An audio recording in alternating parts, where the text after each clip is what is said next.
अहिल्यानगर जिल्ह्यातील शिर्डी परिसरात भोंदूगिरी आणि फसवणुकीच्या प्रकरणात मोठी कारवाई करण्यात आली आहे.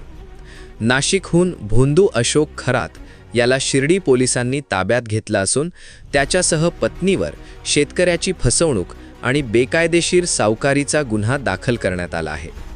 या प्रकरणामुळे परिसरात मोठी खळबळ उडाली आहे. शिर्डी पोलिसांनी भोंदू अशोक खरात याच्यावर कारवाई करत त्याला नाशिक येथून ताब्यात घेतलं.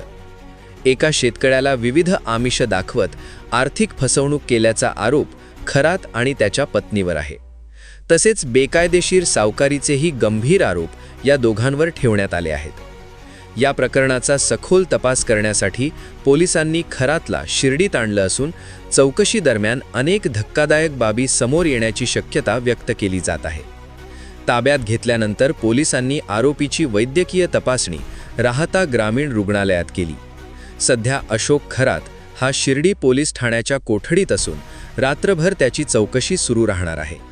दरम्यान उद्या आरोपीला राहता न्यायालयात हजर करण्यात येणार असून पुढील तपासासाठी पोलीस कोठडीची मागणी केली जाण्याची शक्यता आहे.